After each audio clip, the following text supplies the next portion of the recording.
In this video, we are going to talk about the rise of Hamas in Gaza Strip. So before starting this video, please like this video and subscribe to our channel for future updates. Hamas, the militant Islamist organization that rules the Gaza Strip, launched an unprecedented offensive on soldiers and civilians in southern Israel on Saturday, prompting Israel's Security Council to officially declare war on the organization. Even if the action is mostly symbolic, it makes it possible to mobilize more Israeli military reserves, which would pave the way for an actual invasion of Gaza. What then is the Gaza Strip? What is Hamas? And what is the cause of the latest Middle East crisis that might turn into a full-scale war? Describe Hamas. One of the two main parties in Palestinian politics, along with Fatah, is the conservative Sunni Islamist organization Hamas. Hamas is an Iranian-backed organization that was founded in the late 1980s as a branch of the Muslim Brotherhood in Egypt. Its goals include ending Israeli occupation of Palestinian territory and promoting the creation of an Islamic state.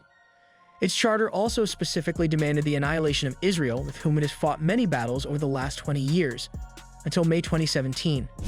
Even though Hamas is officially regarded as a terrorist organization by the Australian government because of its support for political violence, it still participates in mainstream Palestinian politics and serves as both a paramilitary group and a political party.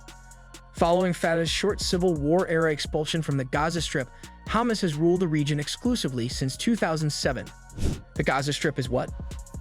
One of the two primary areas that comprise the Palestinian territories is the Gaza Strip, together with a considerably larger West Bank. With a length of just 41 kilometers and a width ranging from 6 to 12 kilometers, this little stretch of land on the Mediterranean coast is home to almost 2.3 million people. The region was dominated by Arabs and had a Jewish minority during World War II, when it was under British rule.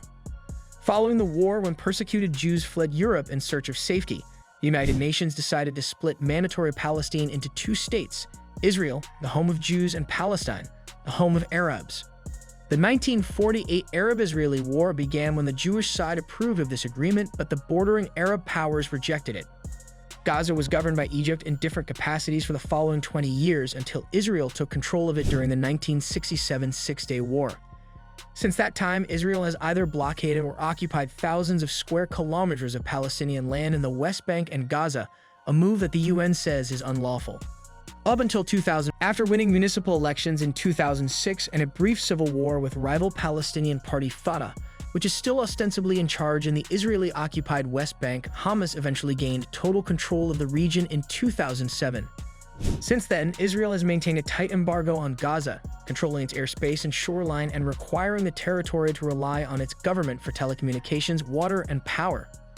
Its infrastructure and health services are failing, and its unemployment rate is just over 45%. The entry of goods into Gaza is tightly regulated, and those who live there, many of whom are employed in Israel, can only leave with the right documentation. What caused the most recent argument to arise? Following weeks of increased tensions along the border between Gaza and Israel, as well as intense fighting in the Israeli-occupied area, Hamas launched a cross-border terror strike on Saturday on a major Israeli holiday, killing hundreds of Israeli civilians. According to Mohammed Deif, the head of Hamas's military wing, the attack was carried out in retaliation for Israel's 16-year siege of Gaza, recent Israeli raids within the West Bank, Israeli intrusions into the Al-Aqsa Mosque, and an increase in Israeli settlers' attacks. The advancement of peace negotiations between Israel and Saudi Arabia has also been mentioned by some foreign observers, including U.S. politicians who are against Iranian influence in the region. Hamas would have been eager to prevent Israel's relations with its Arab neighbors from becoming even more normalized. Regardless of the motivation for Hamas's current terror strike, it is certain that Israel's military and intelligence agencies were taken aback by the attack's coordination and magnitude. Israeli military spokesperson, "It's going to be a long haul," and that Israel will respond by attacking Hamas severely. What is the meaning of Israel's war declaration?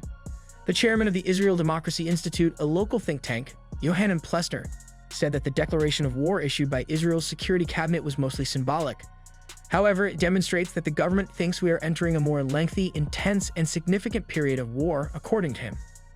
One of the key unanswered questions is whether Israel will attack Gaza on the ground, which has historically resulted in far more deaths.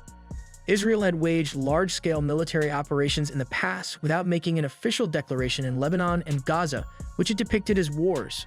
That's it for today. We hope you found our video interesting. If you did, please give it a big thumbs up and share it with others.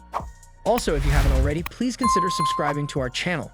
Don't forget to turn on the notification bell so you don't miss any of our new uploads. In the end, thanks for watching and see you next time.